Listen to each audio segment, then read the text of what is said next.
Hello. आज आपण पाहणार आहोत कोल्हापुरी झणझणीत तर्रीदार मिसळ कशी बनवायची. आता कोल्हापुरी म्हणल्यावर झणझणीत तर नक्कीच असणार आहे. करायलाही खूप सोपी आहे. चला तर मग रेसिपी पाहूया. इथे मी एक छोटी वाटी मटकी स्वच्छ पाण्याने धुवून घेतली आहे. गॅसवर मी 2 मीडियम साईजचे कांदे व एक छोटी वाटी सुकं खोबरं हे लो फ्लेमवर भाजून घेत आहे. माझ्याकडे जाळी नाही आहे. तुमच्याकडे जर जाळी असेल तर तुम्ही ती यूज करू शकता. हे भाजल्यामुळे काय होतं आहे, खूप छान चव येते मिसळला. हे आपल्याला फक्त काळपट ब्राऊन भाजून घ्यायचं आहे. आता हे भाजून झाल्यानंतर आपल्याला ह्याचे मोठे मोठे तुकडे करून घ्यायचे आहेत. ते मोठे का करायचे, कारण की आपल्याला हे ग्राइंड करायचं आहे. तो आपण थोडेसे मोठे मोठे काप करून घेणार आहोत. इथे मी पॅन गरम करायला ठेवला आहे.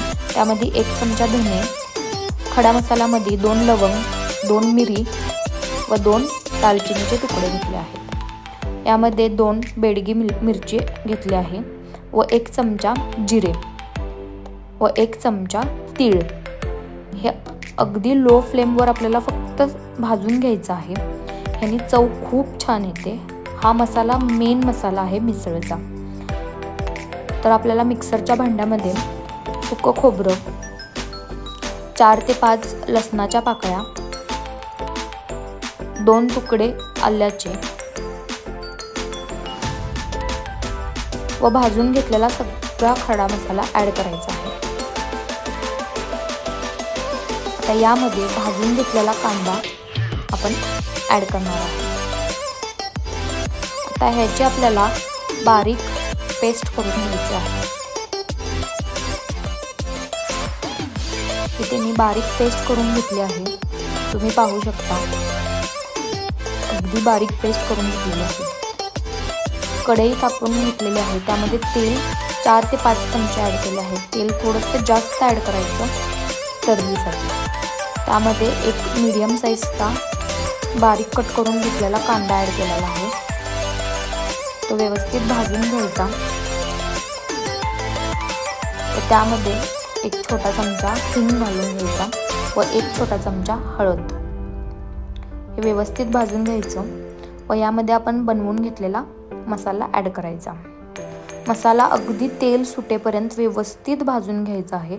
अजिबात गडबड करायची नाही. अगदी व्यवस्थित भाजून घ्यायचा. आता यामध्ये आपल्याला 3 ते 4 चमचे कोल्हापुरी कांदा लसूण मसाला ॲड करायचा आहे. तो नसेल तर तुम्ही काश्मीरी लाल पावडर सुद्धा ॲड करू शकता. हे अगदी तेल सुटेपर्यंत व्यवस्थित परतून घ्यायचं आहे.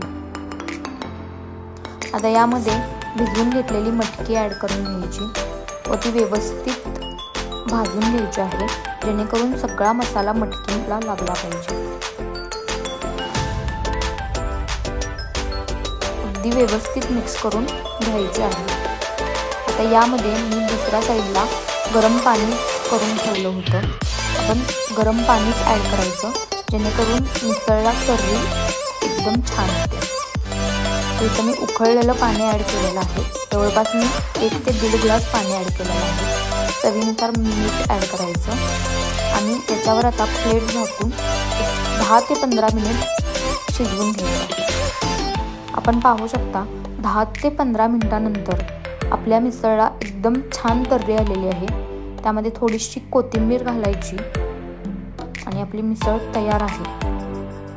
हे आपण सर्व करू शकता. तुम्ही पाहू शकता एकदम छान झणझणीत तर्रीदार मिसळ तयार आहे. हे आपण ब्रेडसोबत किंवा पावासोबत खाऊ शकता. अशा टाईपची एकदा नक्की बनवून पहा. आवडली असेल तर लाईक, शेअर, कमेंट